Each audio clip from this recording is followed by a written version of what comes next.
What's up guys, and welcome back once again to Dowsett Reviews Tech. Today I'm taking another look at the Modfree Monarch edition from InWin. This is the Mod 2 variety, so the smaller of the two varieties that are available is also the Mod 3, which is basically a taller one, which means you can get bigger graphics cards in it.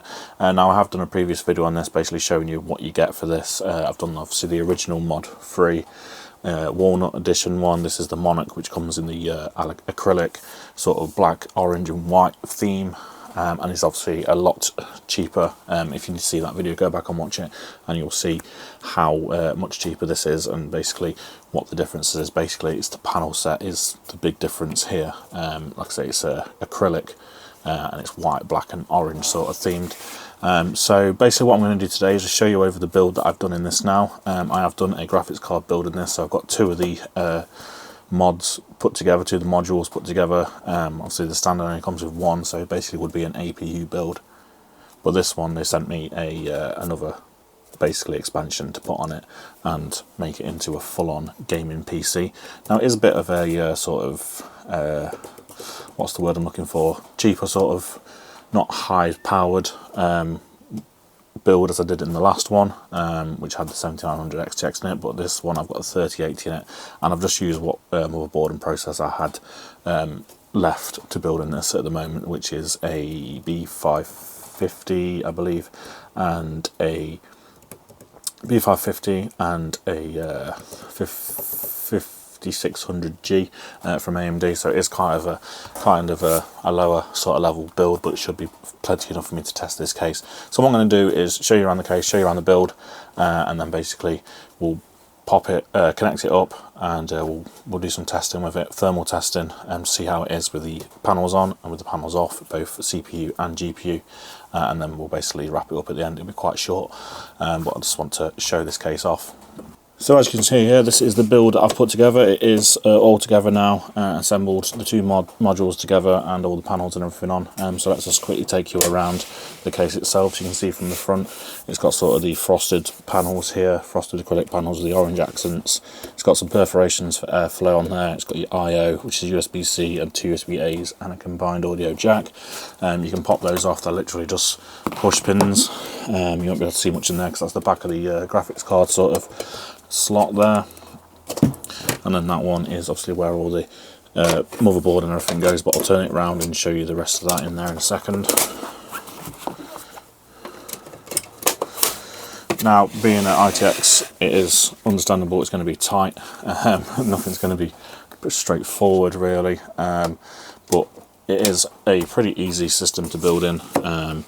So we've got the, I can't remember what board it was now, it's a Gigabyte. I can't remember if it's B550 or A520 or whatever it's called, the one that goes with it. However, it's a 5900, sorry, not 5900, it's a 5600G in here, with the Be Quiet low profile cooler, the really small one, I can't think what that's called either, and we've got an ID cooling and RGB fan on there. We've got the regulator 1000 watt from Colink in there. We've just got a standard 970 Evo drive in there. It's an old one, just to get this up and running to show you. So like I said, we won't really do any games testing on this. We'll just be doing sort of thermal testing to show you how the case performs. But yeah, I can see obviously cables are crammed in wherever they can go. There's a very tight bend radius on the riser cable. I would suggest, if you can, get a more flexible one. This is one from InWin. It's not the most flexible and was a bit of a struggle to get in. I'm hoping it still works and I've not damaged it, but it isn't very flexible. So if you can get a really flexible one, then go for that, because it'll make your life a lot easier when coming to build it. And then that's about it really. There's not really much more to show you in there. Like I say, all the cables are crammed in, as you find with most ITX systems. So let's flip it round. And I'll just show you the other compartment. On the back you get these extra plates you can put on to cover up where your graphics card goes and things like that. You get a grommet that passes through here to pass your sort of display cables and stuff like that through, to make your life a little bit easier. And obviously you've got access to your motherboard there as well with the cutout. Coming around to this side, this is where the graphics card lives. Like I say, it's 3080 in here, Founders Edition, which is plenty of room in here to fit this. I can't remember the maximum you can get in here, but that is in my previous video, and I'll give you a link to the website as well, so you can see what you can actually fit in here. But like I say, that as you can see, that's in there, and you get the brackets that comes with the kit if you go for the GPU. Sorry, if you have to buy the GPU mount to be able to do this once you buy an extra module. So that's it really, guys. There's not really much more to show you around this. Hopefully you like the look of it. I think it looks really, really nice. I'll show you a little bit when it's turned on, so you can see any lighting that is in there, you'll see shine through a little bit, and hopefully look really nice. So let's get this tested and see how it goes. So we've now got it plugged in, and we're just having a look at it. I'm just getting some drivers installed for it at the moment, but this is the PC, as you can see. So I'll take you quick round it. There's not really a lot you can see on its purveyor other than what I've shown you already. You can see a bit of light coming through here, on here. You can see a little bit of light coming through on that fan, but there's not much RGB in here. And obviously the graphics card is inside here. And again, you can see a tiny bit of light coming through on the graphics card there as well, but not a lot at all. So that's really all I'm going to show you on that. It does look really, really nice. And yeah, let's get it tested and see how it performs thermally. Right, so we're just going to run a test on Cinebench 2024. I'm just going to run a 10-minute loop, just see how it goes. It is only 5600G, so it is going to really struggle to do anything with this. And obviously, as you can see, it's taken an absolute hell of a time to render this, but it is going to obviously just test the thermals on this as well. It's obviously going to hammer this. So at the moment we've got a CPU core, we're running it at 69.8, we've got a maximum of 69.9, so we're just going to take the maximum, we've got up to 70.2 there. So what we'll do is we'll run this through, we'll come back at the end and we'll see how it performed in terms of the thermals. Then we'll whip the side panel off and we'll run the test again, and we'll just see again how well this case performs in terms of thermals. We're obviously having the filters and stuff in it. You'll be able to see whether it's actually going to thermal throttle it. Or basically how well the case performs for airflow. So it's just coming up to the end of its 10 minutes now, and as you can see we're at CPU core. It's currently running at 74 degrees, an average 70 and a maximum of 75. So what we're going to do now is whip the panel off and then see what happens again with this. So we'll come back up top when we've done that and we'll see how well it's performed. So we're just coming to the end of our test now with the side panel off, and you can see now we're running at 69 degrees here and we've got a maximum of 72.2. So we've dropped about 3 degrees, not massive amounts. Shows that the perforation isn't too bad on the case. 3 degrees, yeah, not too bad at all, to be honest with you. You might struggle with a higher end CPU, but 3 degrees isn't much at all, and obviously it all depends on the cooler you've got in there as well. But so far, not too bad at all, to be honest with you. So we'll move on to GPU testing now, and just basically see how well it does in terms of the GPU. It is a 3080 Founders Edition, which is obviously a blow-through style, so a lot of the hot air is going to come out of the back and hit sort of the motherboard and stuff. Probably not the best graphics card for this, but we'll see how well it performs and see what happens with the panel on and off. So what we're going to do here for the GPU test is we're going to run superposition, just one run through at 1440p, extreme and high. We're going to have it in window mode just so it's easy to see everything that's going off. Yeah, and basically see what temperature we get, and again we'll take the panel off and we'll see how it performs with the panel off as opposed to with it on, obviously. So we'll come back up the top at the end and show you what it does. So we just finished our first GPU run. And as you can see, we've got a maximum of 79.3 degrees, pretty toasty in there. Average of 41, obviously it started a lot lower. It is on the standard sort of fan profile, so it does ramp up very slowly, to be honest with you, and only got up to 1900 in the end. For a lot of it, it was running basically at nothing really. So obviously as it ramped up, it increased the speed and obviously started to cool it down a bit better. But with the panel on, it was 79.3 as a maximum. Hotspot was 89. So what we'll do is now is we'll whip the panel off. We'll let it get back down to temperature, whip the panel off, and then we will run that test again and see how we got on. Right, so we just finished our second GPU run, and with the panel off, obviously, and you can see we got a maximum of 74. The average is higher, but I started it when the temperature hadn't got quite down to as low as it can do, but it doesn't really matter. The maximum is what matters here at 74.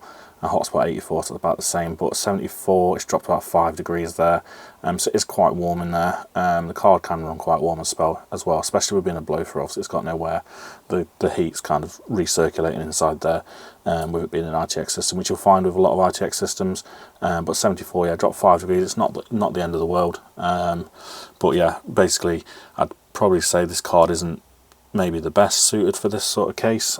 Right, so there we have it, the InWin Modfree Monarch edition, obviously available in both Mod 2 and Mod 3 styles, so the smaller version which I have here and a bigger version, obviously a little bit taller. Other than that, it's the same size everywhere else, but you can get it in the Mod 3 size as well. If you want to basically put a bigger graphics card in it or whatever like that, you can put a Mod 2 and a Mod 3 together as well. We don't have to just be 2 Mod 2s, so if you wanted a small side, or if you want to add more and more, this is a pretty much infinitely expandable sort of idea, which I really like from InWin. They tend to do some really interesting stuff with their cases and everything like that. So yeah, in that sense, absolutely fantastic. Personally, the design I really like. I like the black, orange and white. I think it looks lovely. It's not going to be to everyone's taste, but if you like something with a bit more character, then yeah, this is really nice. Maybe if they offered it in a few different colorways, maybe a complete black one in this, or like a black and a red, that kind of thing, a few different colorways, then it might be a bit more appealing to some people as well. But obviously, if it's not for your taste, they do other versions. They do the walnut one, which is a lot more expensive, which I've reviewed in the past, so obviously look at that video if you want to know a little bit about that. And they also do the mesh version as well, which is literally mesh panels everywhere, which is also going to be better for cooling. I would like to get sort of a set of those panels in and test that. Whether I will or not, I don't know, but if I can, I will. Now talk about a few things that I feel could be maybe improved. Well, only really one thing, and then obviously the airflow is not terrible. See, as you saw from the testing, we dropped about 3 degrees was it on the CPU, and about 5 degrees on the GPU.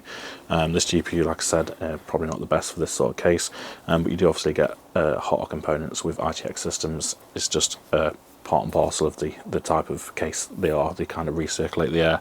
Like I say, the mesh one might be a bit better because it's got more places to get rid of that air, whereas this hasn't. It's sort of got solid top panels on here with tiny vents at the side to get some of that hot air out. So that is basically my what I think could be improved on this. They could release some extra panels, different panels or something. They go on here with a space to put a fan on it, like an exhaust fan, maybe on the top here or maybe on the back panels. It would have to be something like an 80mm fan or something like that, but if they did that, then you could expel some of that hot air, and I think it would improve the thermals quite a lot. Obviously I can't do that at the moment because I don't have panels to do that with. Maybe I could do something in the future with 3D printing or something, I don't know. However, yeah, I think that could really improve this case. But overall, I absolutely love this case. It is fairly difficult to build in because it's an ITX case, and obviously things are cramped and stuff like that, and you have to just think about things a little bit more than you would with an ATX case when you've got loads more room. But that's kind of, again, part and parcel of an ITX case. Some obviously are easier than others, but it's not the hardest. Your motherboard and power supply installation is absolutely fine. The graphics card's fine, really. It's just sort of routing the cables and stuff like that and getting that PCIe riser cable from the graphics card to the motherboard can be a little bit challenging.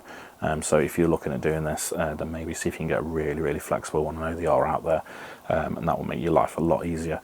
But it's obviously not impossible. I managed to do it, and I believe it looks absolutely fantastic. It'd be nice if you get a few more, if you had more fans in there as well with RGB on them. You'll also be able to see it shine through this sort of frosted acrylic here, and I think it'd look quite nice. So maybe that's something InWin could do. Maybe they could even include sort of a mount on the front panel, because obviously perforations here. If you could get a fan behind there, pull some cold air in or exhaust some of the hot air, then obviously that could help as well. But all in all, really like this case. Thank you, InWin, for sending this over again, and hopefully I'll do some more stuff with the InWin stuff in the future. But thanks to them for sending it over. I hope this video was interesting. Probably not, but I hope it was interesting. If you liked it, give it a thumbs up, and if you didn't, give it a thumbs down. If you have any questions, please ask in the comments section below, and obviously refer back to the video I did previously of this, where I basically talk through more sort of about the features that it can do and the prices and stuff like that. And also, if you can see the one on the wall behind me, of course it's kind of stripped down at the moment, but that's the original Modfree, which I wall mounted. Obviously you can do other stuff with this case, which is pretty cool as well. Refer back to that video as well, where I talk more about the sort of sizing and everything as well of that. So thanks for watching, guys. I hope you enjoyed this video, and I'll see you in the next one. Goodbye.